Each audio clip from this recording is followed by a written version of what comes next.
আসসালামু আলাইকুম।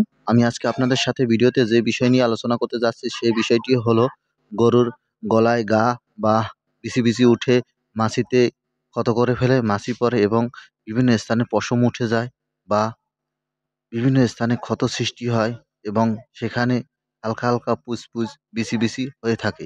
এই ধরনের রোগকে সাধারণত অ্যালার্জি রোগ বলে থাকে। আমি এই অ্যালার্জি রোগ নিয়েই আপনাদের সাথে আলোচনা করব।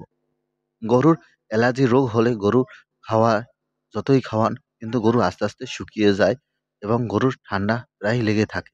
এই ধরনের সমস্যা যদি হয়ে থাকে তাহলে আপনি ঠান্ডার ঔষধ বা অ্যান্টিবায়োটিক ব্যবহার করলে হবে না বা জিঙ্ক খাওয়ালেই শুধু হবে না।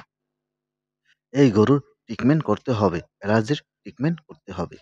অ্যালার্জির ট্রিটমেন্ট আমরা সাধারণত ২ থেকে ভাবে করতে পারি। এক হলো বাহ্যিক ট্রিটমেন্ট, আরেক হলো বিতর্ক ট্রিটমেন্ট। বিতর্ক ট্রিটমেন্ট হলো ইনজেকশনের মাধ্যমে ট্রিটমেন্ট করতে হবে এবং বাহ্যিক ট্রিটমেন্ট হলো ক্ষতস্থান, যে স্থানে চুলকানি হয় বা পশম উঠে যায় ওই স্থান স্টিলের চামচ দিয়ে বা প্লাস্টিকের চামচ দিয়ে ভালোভাবে পরিষ্কার করতে হবে। পরিষ্কার করার পর ওই স্থানে হেক্সিসল বা পভিডন বা যেকোনো জীবাণুনাশক দিয়ে ভালো করে ধুয়ে ফেলতে হবে। এরপর নিটোগ্যান পাউডার দিলে ওই ক্ষত দ্রুত ভালো হয়ে যায়।